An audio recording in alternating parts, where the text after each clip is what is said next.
Utah, give me 2. What's up, everybody? You are now live with the Palazzo Podcast, 2Ls2Zs. Utah, give me 2. I'm Michael Govier, MJ Govier on Twitter. He is Benjamin Chase, Big Gentle Ben on Twitter. Give him a follow. Our Discord is free. Patreon starts at $3. There's a lot of fun stuff I worked on this week. I got a secret stash I did, about 25 or 20 players that you could stash in the coming month here. Get prepared for redraft. Also, I did an update on Bobby Miller's debut, which we'll talk about on this show. Bobby Miller of the Dodgers had a solid debut. Gavin Stone didn't pitch so great this week. We'll talk about that. And much, much more here. It all happens now on the Prospects Power Half Hour.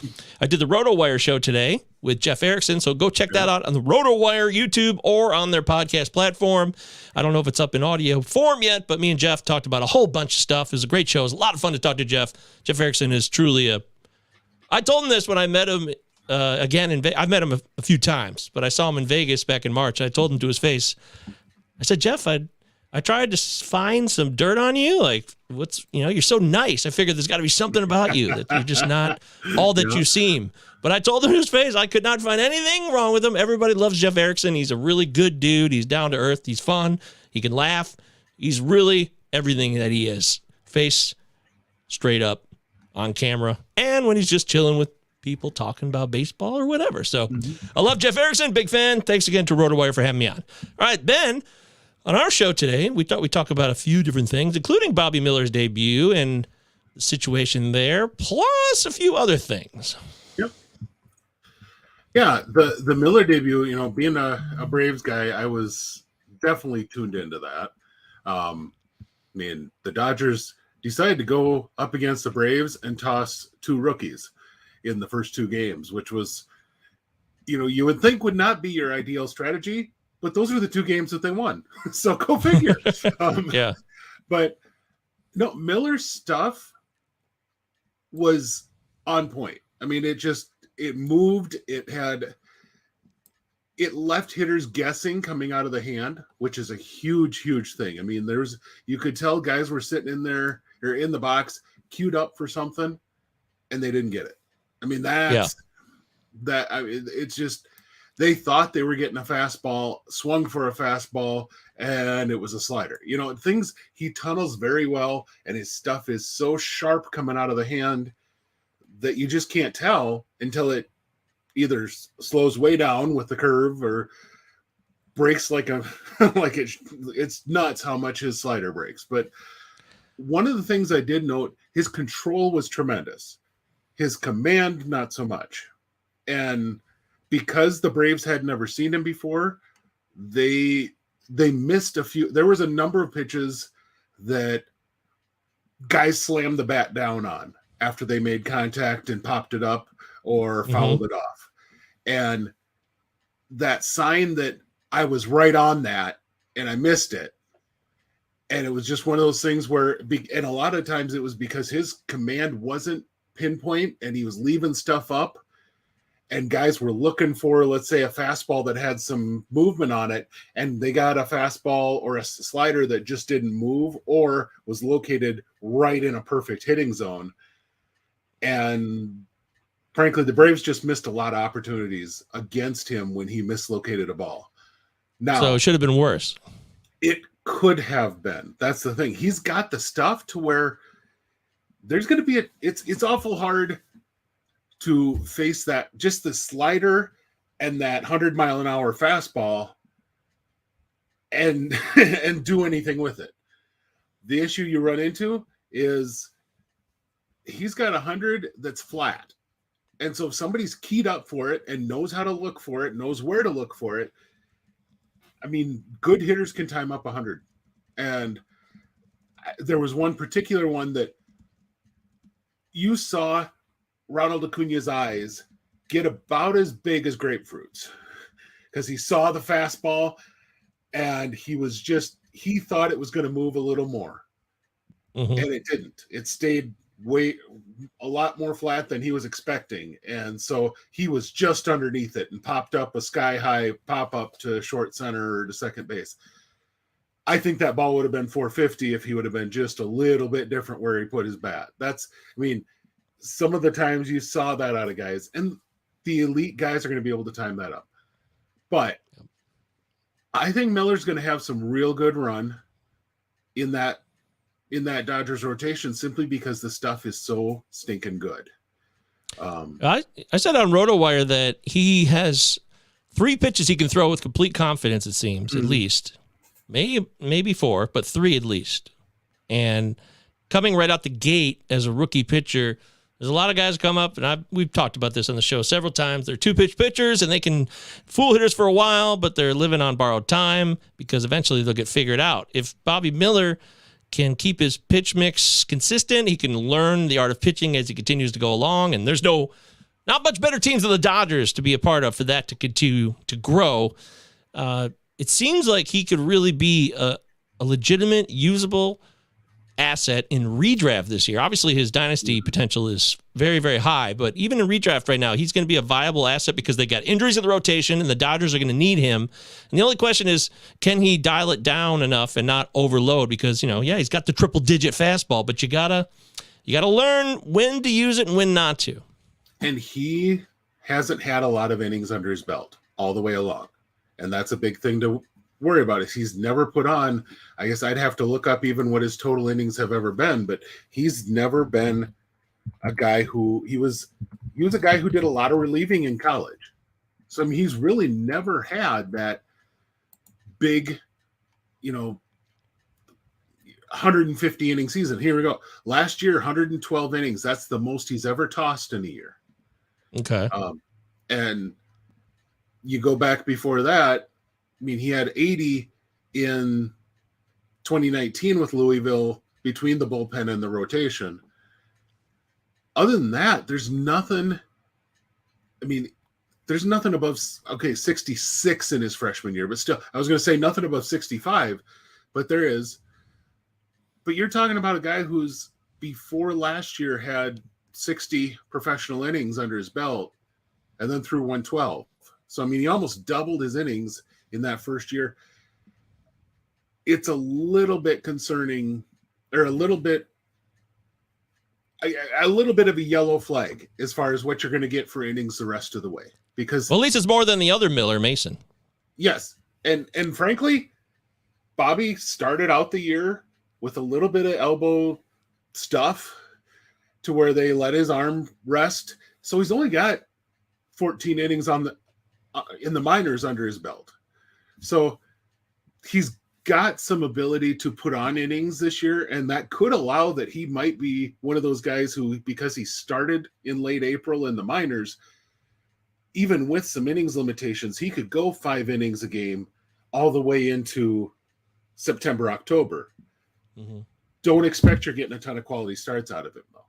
I don't know that the Dodgers are going to let him go 6 very often. Yeah, well, that's fair. There's nothing wrong with a 5-inning guy that's blown it out of the water. But that was one of my concerns with Louis Varland, too. Yeah. I was talking about that on RotoWire earlier, that how often can he get to 6 innings? And this is always a concern with a young rookie pitcher. So, go ahead. No, I was going to say, and for the Dodgers, really, they've had the worst bullpen coming into that series with the Braves. They had the worst bullpen ERA in baseball, which is hard to believe. But even with that knowledge, even with having to come in and cover for Stone the night before Stone did okay after the first inning and got through the 5th, but out in the 6th right away. And they used up some of their big guns right away. You thought maybe if Miller's rolling, maybe they'll give him a chance to extend. And I'd have to look to see, I don't remember what his pitch count was in that Braves game, but he really didn't. He faced 20 batters, went 5 innings, and once he got done with the 5th, all the body language was, okay, you're done. And so even with that rough bullpen performance they've had so far, they said, we'd much rather go to that than give you 6. So that should tell fantasy owners a little something. Yeah, that's a great point. That's something to be aware of, folks, especially as the season moves forward here over the next couple of weeks. Chad has some thoughts here. All right, tech stuff out of the way. I have 2 questions for Ben. And this week, the first one was about Leiter, Mr. Jack Leiter. Last outing was an outlier or return to the wild Jack Leiter we knew and did not love? Well, what we have to understand in the minor leagues is not always is every start the same as the start before. There's always something you're working on in the minors. Bobby Miller had almost a 6 ERA in the minors, and he got called up. It wasn't because of his performance that he got called up. They wanted to see that he could do something in particular. He showed them he could do that. And then he was brought up. Well, with Leiter, there's some sequencing stuff that they've been working with him on all year, which has really been a pain in the butt as far as his location of that stuff, because they're wanting him to sequence his pitches in a certain way, and he struggled with it. Now, that said, 7 walks this last time out in 4 innings, but he allowed 1 hit. And so you're talking 4 innings with 8 base runners. And he got out of it, but still it's something to consider. I mean, he got pulled because he had 91 pitches. And otherwise, he really threw a solid ball game. I mean, if you watch the ball game, his stuff was moving really well. And I do think a big thing for Leiter is when he's on his A++ game, the stuff moves more than he is used to it. As a pro, he's got some good coaching that has allowed him to get more depth out of his breaking pitches, has allowed him to get more spin on his fastball. And he's just a year into knowing how that stuff works, and he's still learning more. He got more stuff that he learned over the offseason and then through the spring.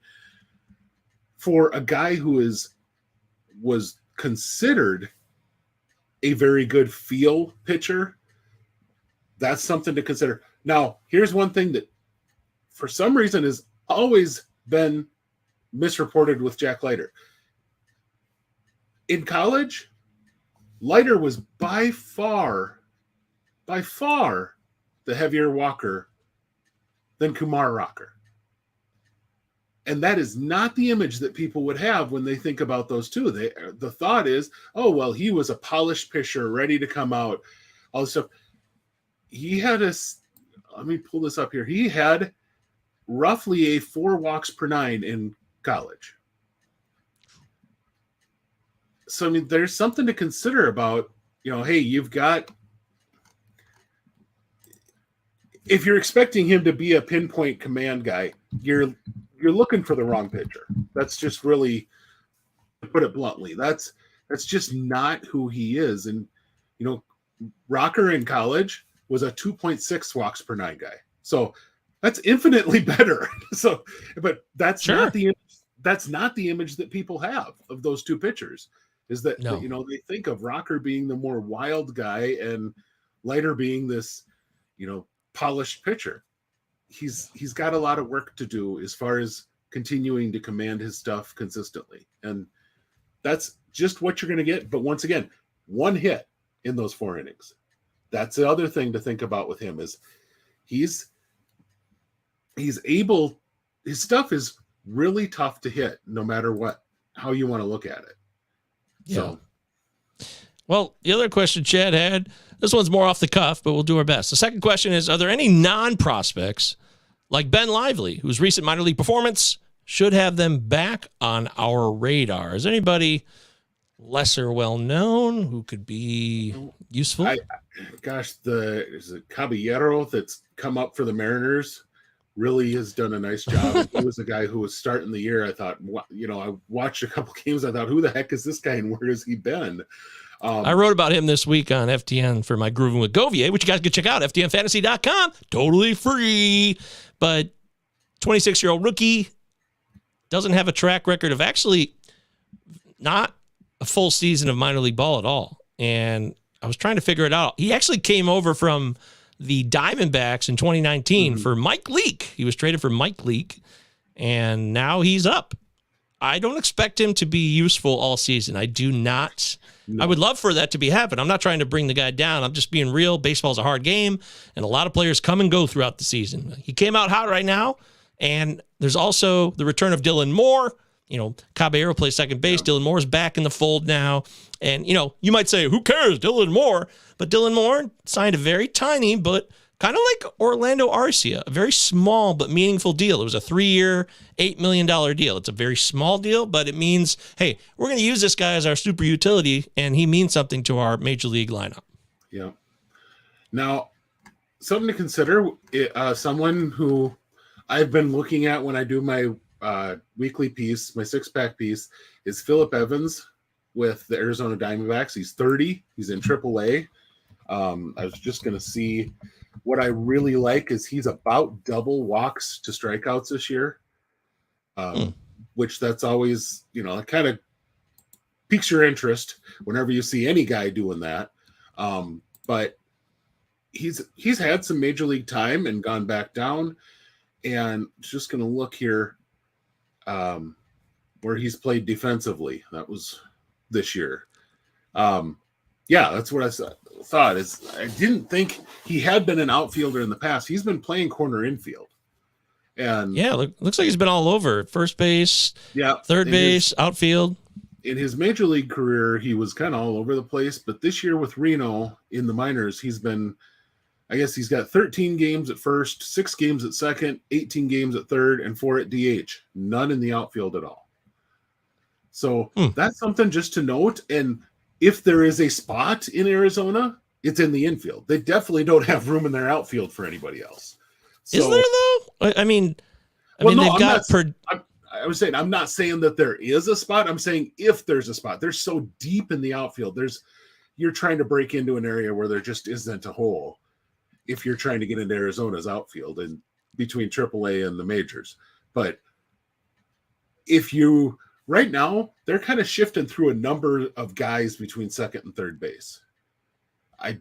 Josh Rojas is getting starts at both.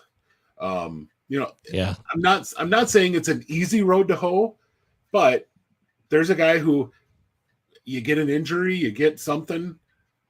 He's doing things he hasn't done in the minors before this year. So 39 walks to 20 strikeouts this year.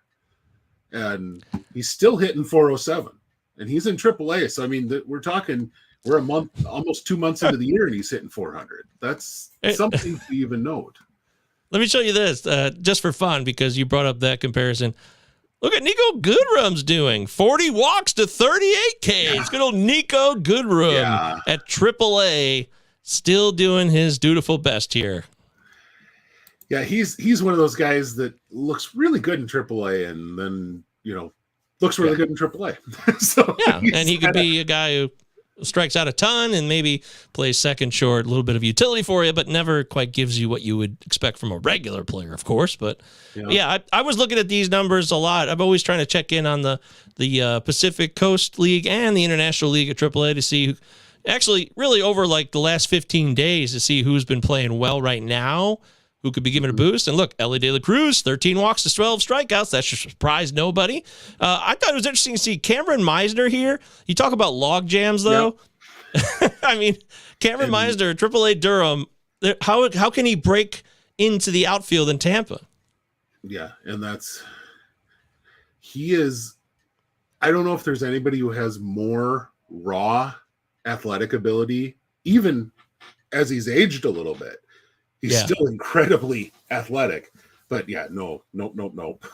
Yeah, it's too bad. He was part of the Joey Wendell deal too, but there's just they have so much depth. It's really ridiculous. They are so loaded. Billy McKinney's a former guy who comes up and comes down. Sometimes he has a streamer week for you guys as a streamer hitter, but there's always people to keep an eye on. Take a look at the stats over the last 2 weeks, see who's doing well, who might get an opportunity, and then look at the big league clubs to see where there are holes that may need to be filled.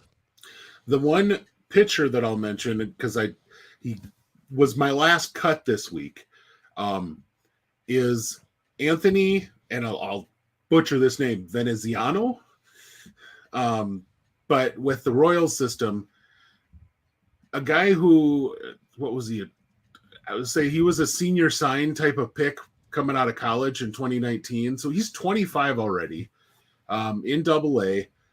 But he's doing stuff he's never done before as far as his ability to locate the ball. And he's not in the Southern League. So it's not a matter of the ball being goofy.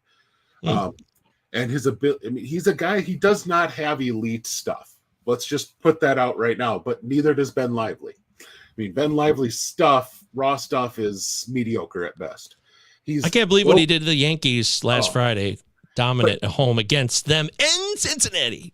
This is a great example for people who constantly want to preach up the guys hitting the upper 90s, the guys with the wicked, oh my God, sliders. There is still a place in the game of Major League Baseball for someone who locates the ever-loving crap out of a baseball. Because you're going to have a tough time. If he can pinpoint that ball all the time, he can throw 88 as much as he wants when he can put it where he wants. Mm-hmm. And that's the thing with Lively. He's done that a lot this year. I like Veneziano's fastball changeup combo. Really a fun there.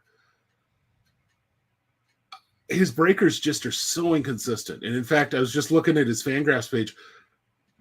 Eric Longenhagen did not even put any one of his breakers as a mention. Like, that maybe tells you something.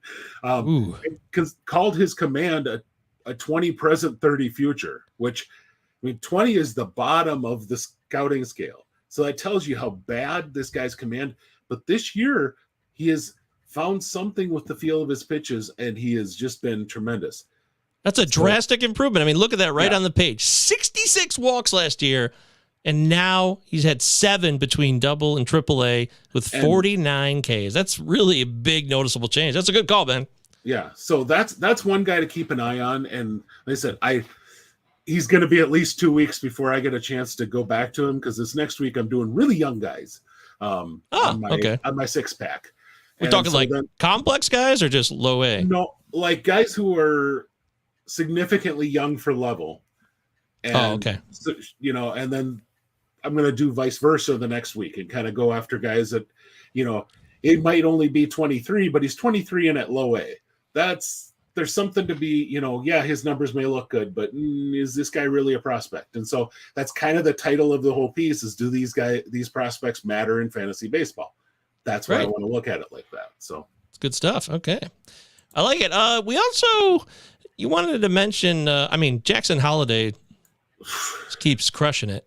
I think he's gotten better in Double-A. That's what's really stinking nuts is that is nuts. In the high A, but still, he's gotten better advancing. And actually, statistically, he has gotten better advancing a league. He's hitting 400, 500, 700 in high A in 24 games compared to 13 games. So he's had more games in high A and is hitting better. But 20% walk rate, he's actually lowered his strikeout rate to 16. So, just the things that this kid is doing, and never mind that he's also playing an elite stinking shortstop. Look at this picture. Look how young he looks here. Oh, yeah. He looks like he's 14 years old. Yeah, he just looks so young. And, even at the plate, you see in his stance that there is so much more filling out to do in that frame. Sure. But right now, he's just raking so much that, it's. I do not believe you're going to see him at all this year. That said, he is putting himself into position. I would wager if he keeps doing this, he's going to see Double-A for probably a lot of the second half of the season. And he's putting himself in position to compete legitimately for the starting shortstop position in Baltimore for 2024. With an elite defender like Joey Ortiz in camp, with a guy who's got a pretty solid bat and defense combo in Jordan Westberg, with, Gunnar Henderson, who's come up as a shortstop and was the number 1 prospect in baseball coming into this year. Right now, I think, Chad's all about Holliday winning a job with the Orioles and has stated such multiple times. But, man, No, we're not in call-up territory. We just clarified that. No, and they have really good depth in the middle infield. I don't know that there's any reason to rush him, but at the same time, there gets to be a point where you can't deny the position anymore. And you can't deny the talent. You can't deny the performance, that he's just stinking ready. So, and with the incentives now, if they really believe he could win Rookie of the Year next year, oh yeah, that will give a big boost for him if he's good in spring training, and they're like, oh, you know what, let's roll the dice. We could get some extra bonus out of this. Yep. And that's another reason why I don't see him coming up this year. Yes, just because there's no reason to waste that bullet for them. What if? Okay, I really believe the Orioles will make the playoffs. I do. What about a playoff scenario? We've seen guys. Wasn't Kirilloff made his debut in the playoffs? Kirilloff made his debut. He had been on the roster for a little bit ahead of that. Okay. And was an injury fill-in, but I think you have some opportunity. It's too risky. It's too risky for a super talent like that. Yeah, I mean, as talented as he is, let's put it this way. A lot of people were criticizing the Dodgers for throwing Bobby Miller in his first start against the team that has had the second best overall offense in the league this year, and ripping on the Dodgers for that decision. Yeah. Obviously, it turned out okay. But you throw a guy into that type of situation, you're always looking at the possibility that he gets thrown into a thing that's maybe a little too big for his britches and then just doesn't have it anymore. And I don't want to say this is who he will be, but just think Rick Ankiel did not have a ton of major league experience as a pitcher before he was suddenly game one starter in the playoffs. A guy like Brandon Finnegan, a pitcher's different, I feel like. A guy, remember, he came up for the Royals, and he was a fresh draft pick. So there are things that happen, but, Jackson Holliday's very special, clearly. It's already, the legend is growing, and we're all tantalized, and, oh, my God, I wish I had drafted him now in my first-year player draft. I mean, he's going to be the envy of most people in all dynasty leagues. So, Anthony wants to know, is that a John Cena shirt, Ben? No, it's actually a Christian music festival security shirt. So I used to work security for a Christian music festival. Of course you did. You'd make an excellent security guard. Nice haircut, MJ. Thanks. Yeah, I did it myself last week. I'm just doing my own hair these days. It's real simple. You just shave all around and then try to keep it somewhat organized on top. And even if it's not perfect, it doesn't matter because I'm married now. So as long as she likes it, that's what matters most. Chad says the biggest thing that has stood out isn't even the absurd bat. It's the polish and poise that Jackson Holliday showed in the previous spring training run coming into 2023. Yeah. There's everyone. I mean, we've said it all. Yeah. He's looked, the best way to put this, he looks like he belongs. I mean, that's just it. Like he doesn't. And he has the pedigree of a former major league like Matt Holliday. So there's that's all the cards are in his favor. The one thing I will say that's a little might be a little bit overstated right now at this point. A lot of folks are saying, well, geez, he's just like the poise is great. He's going to be, he's ready for the majors mentally. One of the things you have to understand as a shortstop is that you are the captain of the infield. And whether or not he was playing well, whether or not he was doing well, that's one of those things that Dansby Swanson, from the moment he showed up in Atlanta, told Freddie Freeman what to do in the infield. Told these elite players that were around him in the infield and said, hey, this is the way we play infield here. And you have to be able to stand on your own feet doing that. I'm not saying he can't. I'm just saying that's a different level than being poised enough not to look like a complete goofball among other major leaguers. So, Gunnar Henderson came up. Gunnar Henderson came up and he switched positions. Yeah. Do you think anything related to that like that had to do with it? Did maybe the Orioles be like, I don't know, maybe this guy's better over here, or it was just a natural choice because of the players they had on their roster. Yeah, I think it's more who they had on their roster. I mean, they did the same thing with Manny Machado, kind of waited for him to get to the majors and then moved him to third. And he did play plenty of shortstop in his time as an Oriole. Just he was a everyday third baseman, but when they had injuries at the shortstop position, you can do that. Mateo was the Gold Glove winner last year at short.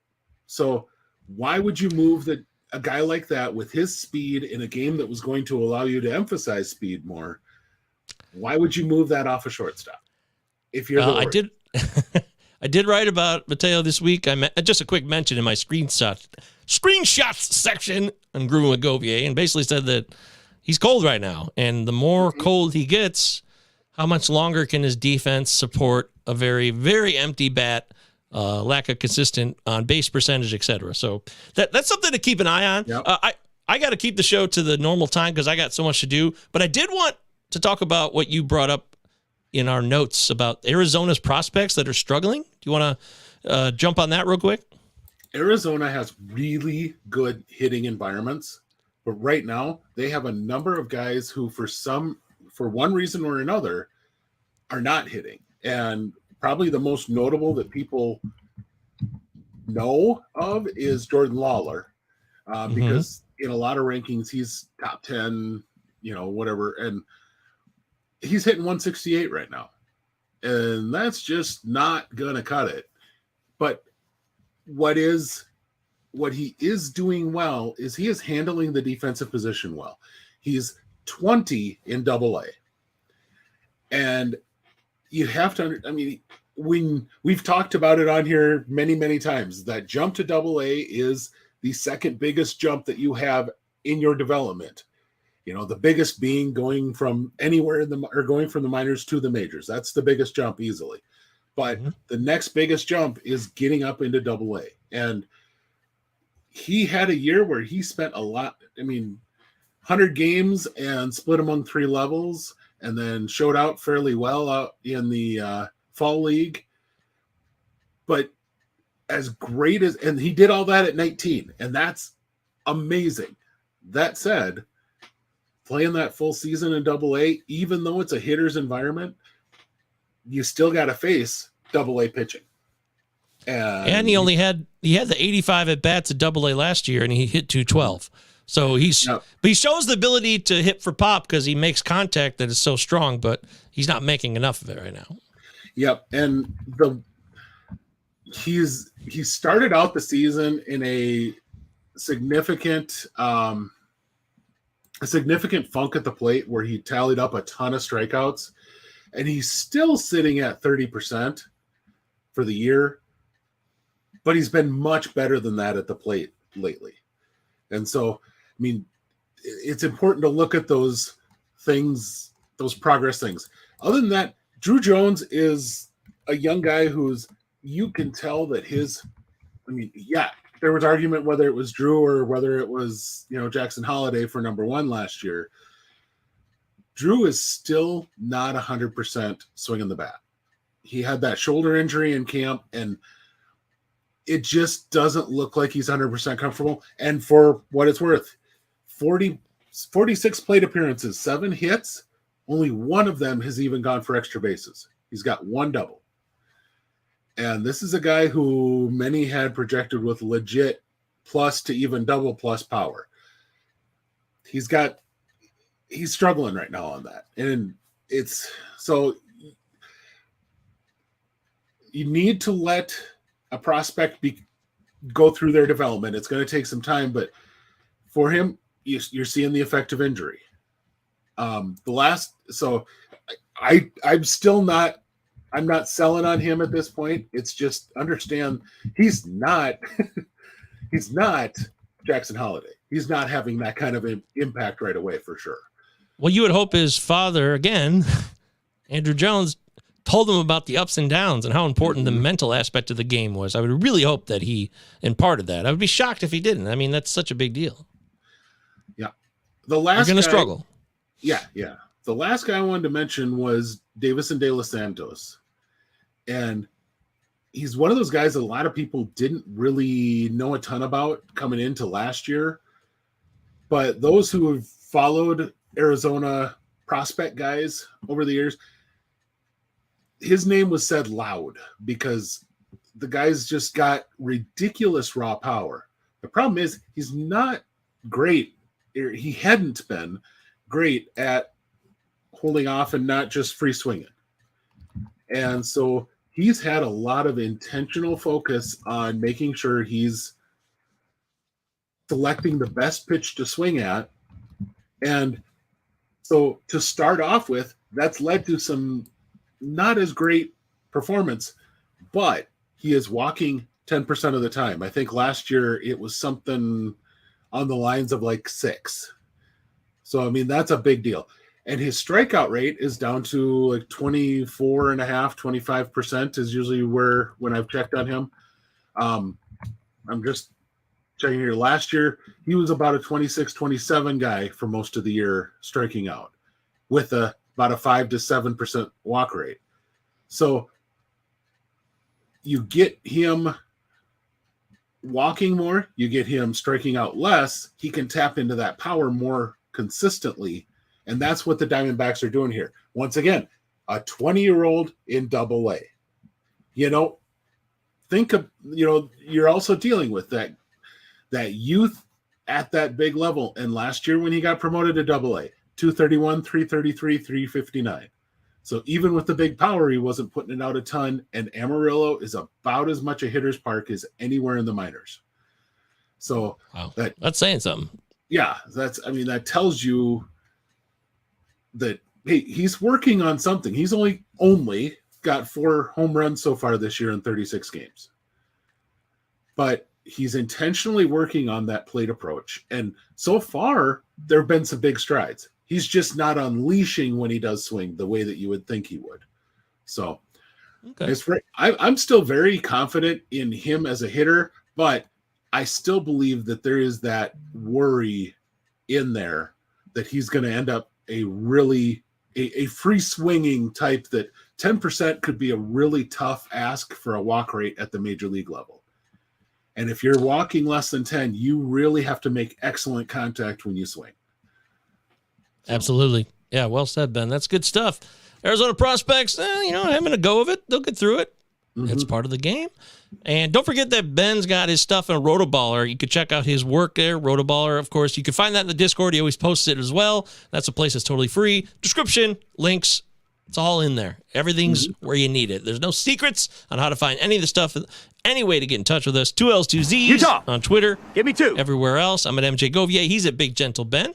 And we want to thank you guys for watching today on the Prospects Power Half Hour. I'll be back on at 9 o'clock for my 3rd baseball show of the day with Mike from We Know Fantasy. Mike's a newer guy on the scene, and I wanted to bring him on and give him a shot and talk about baseball. So we're going to do that at 9 p.m. So if you want to hear more about a redraft focused, we'll be there at 9 p.m. We'll be right here, actually, right here. This is where it all happens, right here on the YouTube.